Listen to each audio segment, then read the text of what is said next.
자, 1절을 봅시다. 저들밖에 한밤중에 양틈에 자던 그랬는데 자고 있는 건 아니었지. 양을 치던 목자들이지. 목자들에게 천사들이 전하여 준 주가 나신 소식을 들었다. 자, 이걸 더 잘 알려면 다시 누가복음 2장으로 가야 된다. 자, 누가복음 2장을 봅시다. 다 같이 읽읍시다. 8절에서 13절까지. 13절이 아니라 20절까지. 천천히 시작. 그 시험에 목자들이 밤에 밖에서 자기 앞들을 지키더니 주의 사자가 곁에 서고 주의 영광이 그들을 부르시네. 그게 무서워하리라. 천사가 이르되 무서워하리라. 보라 그대가 온 백성에게 이르실 큰 기쁨의 좋은 소식을 너희에게 전하노라. 오늘 바리새 분에 너희를 위하여 주가 나셨으니 곧 그리스도 주시니라. 너희가 가서 그를 찾아 그의 이름을 하기를 보이니 이것이 너희에게 표적이라 하더니 우연히 수많은 성군이 그 천사와 함께 하나님을 찬송하였되 지극히 높은 곳에서는 하나님께 영광이요 땅에서는 하나님이 기뻐하신 사람들 중에 평화로다 하더라. 천사들이 떠나 하늘로 올라가니 목자가 서로 가되 이제 베들레헴으로 가서 주께서 우리에게 알리신바 이 이루어지기를 보자 하고 빨리 가서 마리아와 요셉과 그들의 아기를 찾아서 보고 천사가 그들에게 이 아기에 대하여 말한 것을 전하니 그들이 나가 갑자기 그들에게 말한 것을 명령하되 마리아는 이 모든 말을 마음에 새기며 생각하더라. 목자들은 자기들이 영광과 같이 듣고 본 모든 것으로 인하여 하나님께 영광을 돌리고 찬송하며 노래하노라. 아멘. 자, 8절을 다시 봐요. 그 지역에 그랬는데 베들레헴에서 가까운 들판이지. 베들레헴에서 가까운 들판에 목자들이 양치는 목자들이 있었단 말이에요. 근데 밤에 주의 사자가 곁에 서고 주의 영광이 목자들을 두루 비췄다. 여기 주의 사자 누굴까? 가브리엘이지. 마리아에게 와서 예수님의 잉태를 알린 그 가브리엘 천사는 하나님의 약속, 하나님이 주시는 복 이런 것들을 주로 전하는 임무를 맡은 천사장이지. 이제 그 천사장 가브리엘이 이 목자들 곁에 섰단 말이에요. 그러자 주의 영광이 그 목자들을 두루 비췄다. 그러니까 빛이 쫙 비친 거지. 그래서 그들이 무서워했다. 10절 천사가 이르되, 그러니까 가브리엘 천사가 이제 말하지요. 무서워하지 말라. 보라 내가 온 백성에게 미칠 큰 기쁨의 좋은 소식을 너희에게 전한다. 큰 기쁨의 좋은 소식. 복음이란 말이에요. 오늘 다윗의 동네에 너희를 위하여 구주가 나셨으니 곧 그리스도 주시니라. 너희가 가서 강보에 쌓여 구유에 누워있는 아기를 보리라. 찾아라. 강보에 쌓여 어디에 누워있는 아이? 말구유에 누워있는 아기를 봐라. 이것이 너희에게 표적이니라.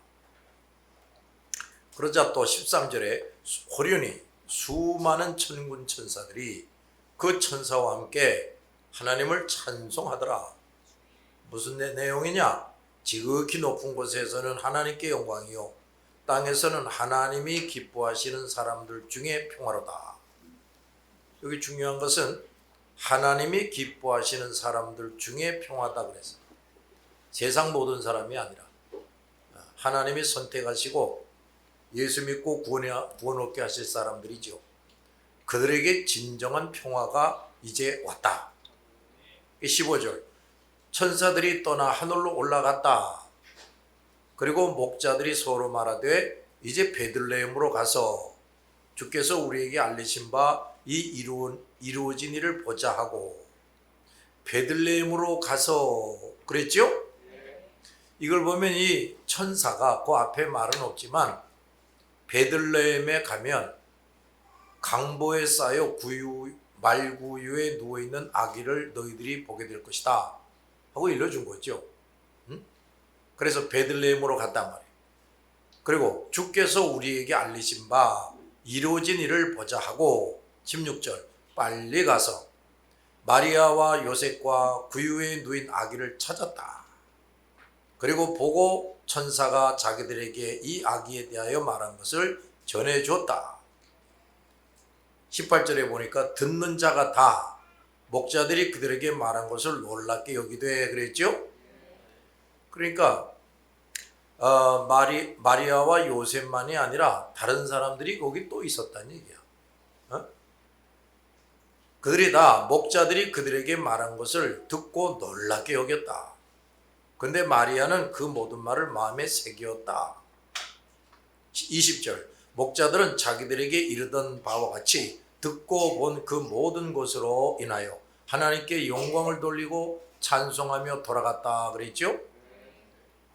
자, 이 목자들은 죽을 때까지 그 가브리엘 천사를 만나고 그에게서 무슨 말을 들었는지, 그리고 천사들이 어떻게 찬송을 했는지, 그리고 어떻게 아기 예수를 만났는지 그걸 죽을 때까지 이제 외쳤겠지. 그렇게 하라고 이 목자들에게 가브리엘 천사를 비롯해서 수많은 천사들이 나타난 거란 말이에요. 자, 다시 아까 그 가사로 돌아갑시다. 123장. 저 들밖에지. 저 들밖에 한밤중에 양틈에서 양을 지키던 목자들. 근데 말이요. 자, 이거 봐요. 지금 내가 방금 이 목자들이 제일 먼저 그 말구유에 찾아가서 예수님을 만났다 그랬지, 성경상으로. 근데 이미 거기엔 또 다른 사람들이 있었다는 얘기죠. 그런데 분명히 성경은 들에서 양치기 하던 그 목자들에게 가브리엘 천사가 오고 천사들이 또 왔다. 지금 이렇게 설명하고 있단 말이야. 그러니까 그 베들레헴 인근에 있는 들판에서 양치기 하는 목자들은 누군가? 유대인들이죠. 그들은 유대인이야. 그러니까 하나님은 그래도 그 메시아를 이 땅에 보내셨는데 그 사실을 제일 먼저 확실하게 천사들을 보내서 알게 해준 대상이 누구냐? 유대인이라는 거죠. 또 거기에 또 이런 의미가 있는 거예요. 거기 아까 우리가 그 2장에 읽었지.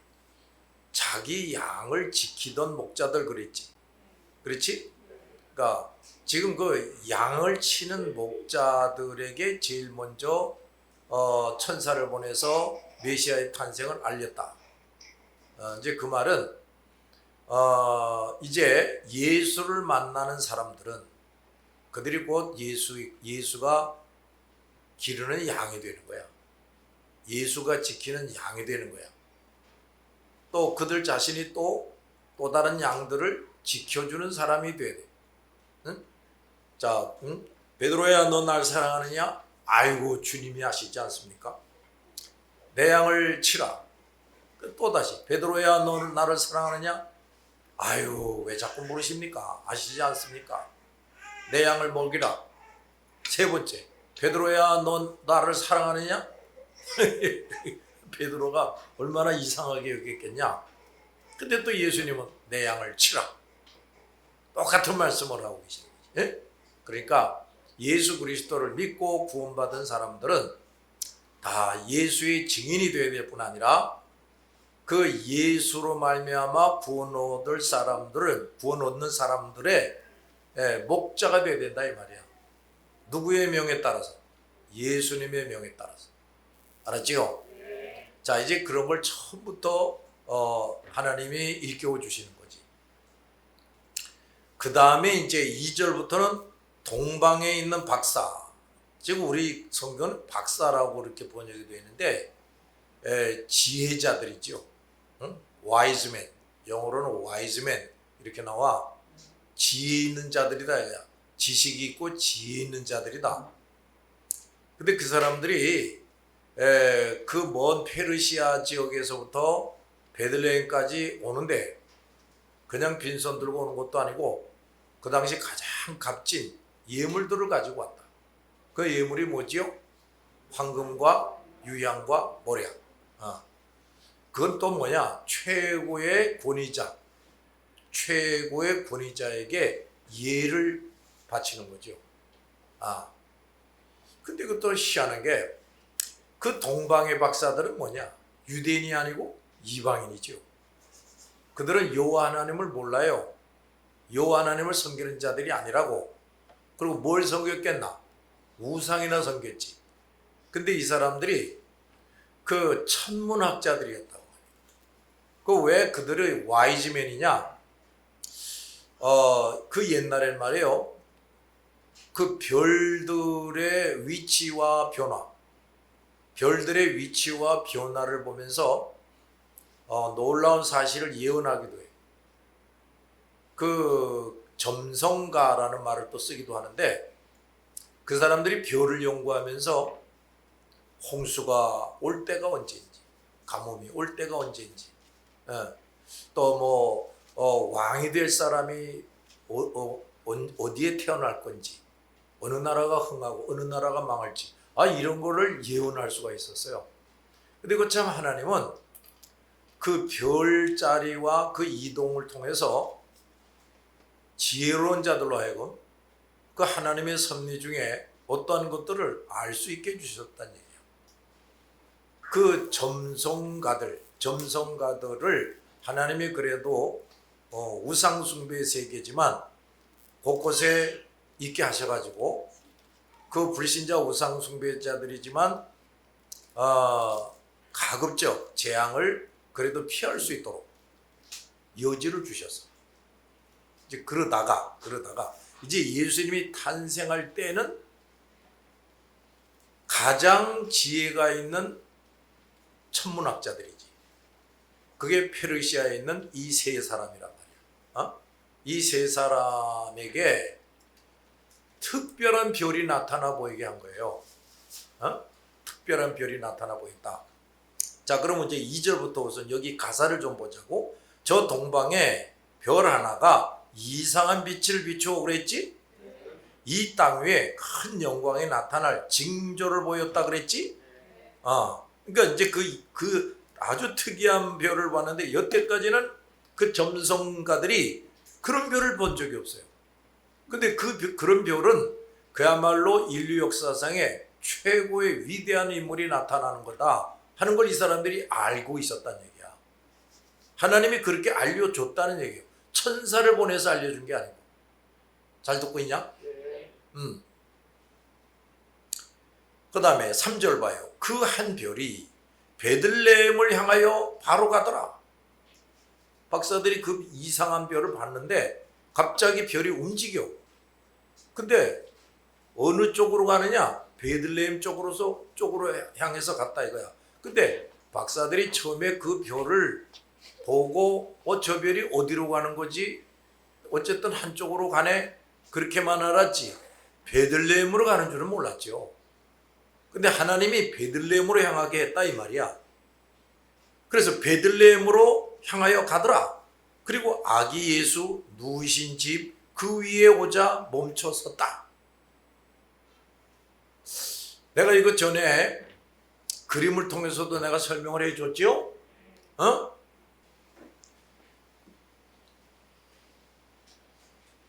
이게 있고 요게 있단 말이야. 지금 이 큰 원은 뭐냐? 대기권이야. 지구를 둘러싸고 있는 대기권. 우리가 낮에 볼 때 파란 하늘로 보이는 거, 그걸 말하는 거야. 알았지? 근데 이 대기권 바깥이 있죠. 이게 이제 우주 공간이야.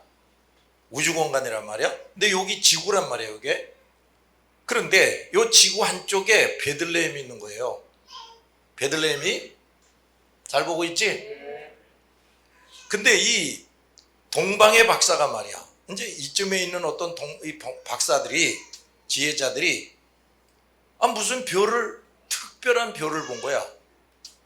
근데 이게 뭐냐? 별이라는 게 대기권 안에 있어요? 바깥에 있어요? 다 바깥에 있지. 이상한 별이 이렇게 많은 별이 있는데 전에 없던 별이, 이상한 별이 딱 나타나는 거예요. 대기권 바깥에. 그게 별이죠? 그런데 이 사람들이 저거 전에 없던 별이 보이네. 저런 별은 인류 역사상에 가장 위대한 사람이 이 땅에 태어난다는 얘기다. 이건 이제 알았단 말이야. 뭐 천사가 나서 가르쳐 준 게 아니라 그 앞에 목자들에게는 천사가 와서 가르쳐 줬지요. 근데 이거는 그게 아니야. 그냥 이상한 별이 나타나는데 이 사람들이 지혜자들이야. 그래가지고 점성가들인데 이제 하나님이 그 전에 벌써 그 별을 연구하면서 뭐 위대한 왕이 나온다, 뭐 왕이 죽는다, 뭐 무슨 변화가 생긴다, 기후가 어떻게 바뀐다, 뭐 이런 것까지도 예측할 수가 있게 해주셨다고. 근데 이런 별은 처음 본 거야. 다른 책에도 없는 그런 별이란 말이야. 그런데 이 박사들이 지금 이 별을 쳐다보고 있는데 별이 한쪽으로 움직이더라 이거야. 이렇게 움직이더라. 이게 전혀 안 보이던 새로운 별이 나오는데 이게 움직이네.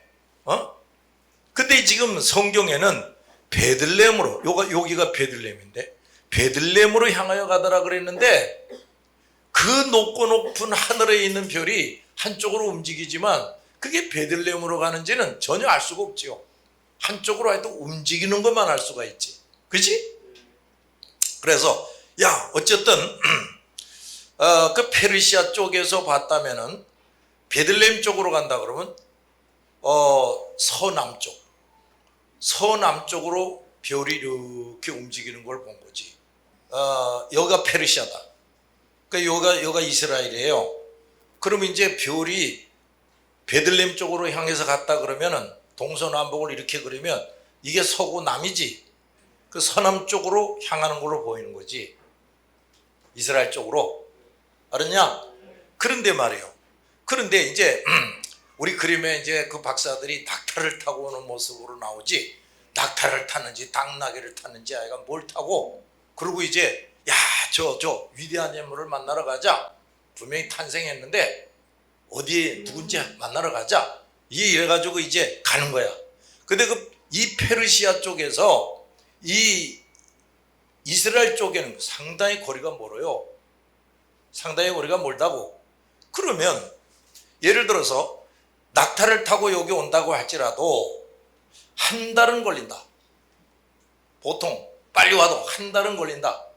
그러면 여기 지금 예수님이 응해 하고 탄생하셨는데 성경을 보면 제일 먼저 들판에 있는 목자들에게 천사가 와서 알려줬다는 거 아닙니까? 그런데 사실 시간적으로 따지면은 한 달 전에 여기서 출발해 와야 되잖아, 박사들이. 그렇지? 뭐 양탄자를 타고 옵니까? 낙타를 타고 와요. 한 달도 더 걸릴 수가 있어요. 그런데 목자들이 먼저 도착한 곳으로 성경의 기록이 나와. 그 다음에 동방의 박사들이 와서 예물을 드리고 절했다, 이런 기록이 나온단 말이에요. 그러면은 이 목자들에게 가브리엘 천사가 나타난 시점보다 훨씬 먼저, 적어도 한 달 이전에 페르시아에 있는 이 아주 지혜로운 점성가들 세 사람에게 별이 보이기 시작한 거지. 알았냐? 그러니까 벌써 한 달 전에 출발을 해서 서남 쪽으로 오는 거지. 근데 어떻게 오느냐? 이 별이 말이에요. 이 별이 이렇게 움직이는데, 이렇게 움직이는데 계속 움직여. 근데 놀라운 사실이 뭐냐? 이 성경에 보면 아기가 누워있는 집 위에 멈추었다 그랬지. 잘 듣고 있는 거야? 아기가 누워있는 집 위에 멈췄다. 근데 만약에 자, 그 별이 저기서 이렇게 움직여 오는데 높은 하늘에 분당에 있는 분당에 이제 이 김 목사를 찾아오게 하는데 말이야. 높은 하늘에 이렇게 떠 있으면 도대체 분당 위에 있는지 수원 위에 있는지 저 인천 위에 있는지 알 수가 없지요. 근데 이 별이 말이야 고도를 점점 낮추는 거야. 이 이스라엘 쪽으로 오는 것만이 아니라 이 고도를 점점 낮추더니 요 베들레헴에 있는 마구간 요 불과 얼마 뭐 그게 한 10m 20m 됐을까? 그 위에 와서 딱 정확하게 멈추더라 이거야. 그러고서는 그 마구간에다 빛을 더 싹 쏴줬겠지. 여기다 하고 말이야. 응? 근데 말이야 우리가 과학 지식으로 생각하면요 이 행성이 이 대기권을 들어올 때 대기권을 뚫고 들어올 때 강렬한 열에 의해서 이게 파괴가 돼 부서져. 그러고도 뚫고 들어온다 그럼 불덩어리가 되는 거야. 그래서 운석이라는 말 들어봤지? 이 우주공간의 운석이 이걸 뚫고 들어와서 지구 어디에다가 부딪히면 말이야 한 지역이 초토화가 돼. 엄청난 구멍이 뚫리기도 하고 지진이 막 일어나고 이런 거거든. 그리고 이 별이 이걸 뚫고 들어왔다 합시다. 그래서 하여튼 이만한 별이 뚫고 들어왔다고 합시다. 그러면 이제 지구에 가까울수록 지구의 중력 때문에 가속이 붙는 거야. 엄청나게 빠른 속도로 뜨거운 불덩어리가 돼가지고 지구로 확 내려온다고 말이야. 그러면 이제 일반적인 별이라고 그러면 이 베들레헴 땅에 예수님이 누워 계신 곳에 오는 거라면 그 예수님이 계신 베들레헴이 초토화가 되는 거야. 꽉 해가지고 그냥 박살이 나가지고 다 불타버리고 없어져 버리게 되는 거예요. 알았냐 말이야. 근데 이 별은 희한하게 분명히 아주 특별한 별로 높은 하늘에서 봤는데 이게 방향을 서남쪽으로 틀어서 이게 그걸 보고 쭈르쭈르 왔는데 이게 고도를 점점 낮추더니 유대 땅 베들레헴에 어느 저 여관 말구유 위에 딱 섰다 이거야. 바로 요 집이구나. 요 집에서 그 위대한 왕이 태어난 거로구나 하고 이 세 박사가 알 수 있게끔 딱 그 집 위에 이렇게 내려와 있다 이거야. 알아들었냐? 그런데 또 우리가 이런 생각을 해야 된단 말이에요. 아니 이 우주공간 바깥에서 반짝반짝하게 보이는 그런 별이었다면 크기가 굉장히 컸어야 되는 거야. 그렇지? 그러면 그 별이 요 지구보다도 더 큰 별일 수가 있어야 돼. 여기 지구에서 어떤 별을 관측을 했는데 여기서 볼 때는 조그마지만 그걸 계산을 해보면 지구보다 수백 배, 수천 배나 큰 별이다 이런 얘기가 나오거든. 알았냐? 그러면 다른 별보다도 더 아주 찬란하게 빛나는 별이다. 그럼 굉장히 큰 별이었어야 돼. 이게 대기권으로 들어오자마자 지구는 그냥 박살나서 다 없어지는 거지. 근데 그런 게 아니라는 얘기예요. 별은 별인데 뭐 그렇게 어마어마하게 큰 별이 아니고 강렬한 빛을 발하는 별이다. 그리고 이게 대기권으로 들어왔을 때도 이게 폭발하지 않는다. 불덩어리가 되는 게 아니다. 그냥 빛을 발하는 별로서만 사람 눈에 보여진다. 근데 이 멀리 공간에 있을 때도 잘 보이는 별이지만 글쎄 여기 마구간 위에 와서도 잘 보이는 고별이 그대로야. 만약에 별이 달라졌다 이거 딴 별이네 그러고 딴 데로 갈 수도 있잖아. 처음에 보던 별이 아니네 해가지고 말이야. 그치? 근데 이 동방의 박사들이 여기 말구유까지 온 것은 똑같은 별이었기 때문에 따라온 거죠.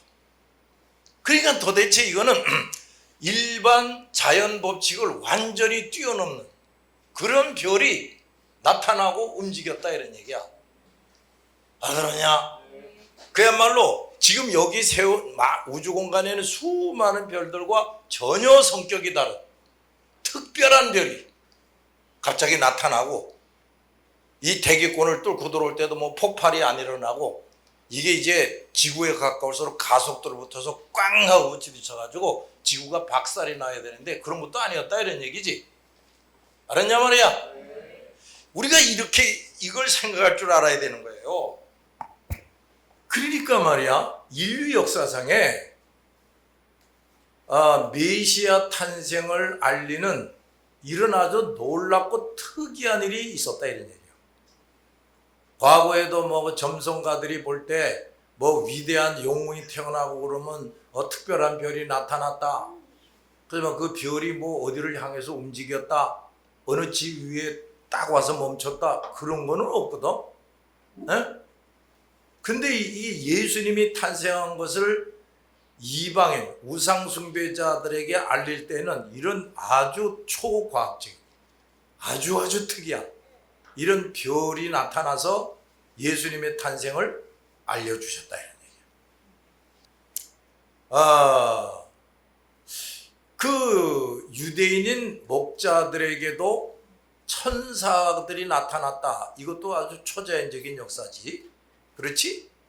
그런데 그 유대인들에게는요, 구약 성경을 통해서 과거에도 얼마든지 하나님의 사람에게 천사가 와서 뭘 말해줬다 이런 거가 기록이 많이 나오기 때문에 뭐 생소한 게 아니라 상당히 익숙한 얘기지. 그럼에도 불구하고 그건 아주 정말 기적이었죠. 그렇지? 근데 지금 이방인들에게 메시아의 탄생을 알릴 때는 말이야, 이건 인류 역사상에 전혀 듣도 보도 못한 놀라운 그야말로 이적과 기적 속에서 예수의 탄생을 알게 하셨다 이런 얘기야. 그런데 자, 유대인들이 아무리 수가 많아봐야 전 세계에 퍼져 있는 이방 민족의 수에 비하면 뭐 아무것도 아니겠지? 그치? 그런데 유대인들이 오실 메시아를 믿고 또 오신 메시아를 믿고 구원하는 숫자보다 이방인들 가운데 메시아를 믿고 구원받을 사람이 월등히 많겠죠. 그렇지? 그래서 하나님이 이방인들에게 메시아의 탄생을 알릴 때는 유대인에게 알릴 때보다 더 놀라운 이적과 기적을 통해서 알리셨다 이런 얘기야. 바로 우리 같은 사람이 그 예수 믿고 영생 구원 얻게 하려고 그 메시아의 탄생에 대해서 이렇게 아주 특별하고도 놀라운 인류 역사에 두 번 다시 없는 이런 역사 속에서 우리에게 알게 하셨다 이런 얘기야. 할렐루야. 아이 참, 이게 얼마나 놀라우냐 그 말이지. 응? 그런데 또 놀라운 게 뭐냐? 아니 그 점성가들이 뭐 그 동방의 박사 3명뿐이었겠냐? 중국에도 있고 어디든지 있죠. 그러면 그런 특별한 별이 우주 공간에 갑자기 나타났으면은 아프리카에서도 아메리카에서도 중국 같은 데서 뭐 유럽 같은 데서도 그 별을 연구하는 사람들이 이 페르시아의 박사들처럼 다 말 타고 낙타 타고 와야 되지. 근데 그들의 눈에는 보였나 안 보였나? 안 보였어요. 그러니까 이것도 우리가 뭘 할 수 있느냐면은 메시아 탄생에 대해서 그 하나님이 이방인들에게도 알리시는데 하나님이 선택한 사람에게만 눈으로 보게 하는 거야. 그 이상한 별을. 알아들었냐? 그러니까 이방인 세계에서 이제 유대인들보다 더 많은 숫자의 사람들이 예수 믿고 하나님의 자녀가 될 텐데 그럼에도 불구하고 이방인들 전체가 아니라 이런 얘기야. 그 중에서 그래도 하나님이 또 선택한 사람들만을 예수를 만나고 믿게 하고 구원 얻게 한다 이 말이야. 이런 사실들이 여러 가지 하나님의 그 뜻을 알게 해준다고. 할렐루야. 아유, 우리는 그 어느 유대인들보다도 그저 정말 최고의 잔치를 준비하고 기뻐 뛰면서 성탄절을 맞이해야 되고, 그거보다 더 중요한 게 뭡니까? 우리는 그 예수를 그 목동이나 그 박사들이 얼마나 열심히 예수를 전했겠냐, 죽을 때까지. 그렇지? 우리는 그 사람들보다도 더 열심히 예수를 전해야 되지 않겠냐고. 맨 끝에 노엘 이스라엘 왕이 나셨다 그랬지. 무슨 왕? 그런데 예수는 만왕의 왕이에요. 모든 걸 지으신 분이 예수고 모든 걸 지배하고 통치하시는 분이 예수님이라고. 그런데 누구의 왕이냐? 선택된 자들의 왕이라 이런 얘기야. 할렐루야. 아, 이게 또 얼마나 감사하냐 말이야. 저 바깥에 우리보다 참 지혜도 좀 많고 지식도 많고 재주도 많고 인물도 좋고 성품도 좋고 이런 사람들이 저 바깥에 얼마나 많으냐. 저들보다 한참 못한 우리들을 예수 믿고 구원 얻게 하셨다. 그 예수님이 누구의 예수님이냐? 우리들의 예수님이다. 할렐루야. 아, 이게 얼마나 놀라운 얘기냐고 이게. 그러니까 지금 형편과 처지가 어떻든지 간에 우리는 그저 기뻐하고 그저 뭐하고 감사하며 살아요. 잘 들었지? 그러면서 그저 그야말로 때를 얻든지 못 얻든지 사람들이 듣든지 아니 듣든지 나가서 노래 불러야 되지. 뭐 해야 돼? 복음을 전해야지.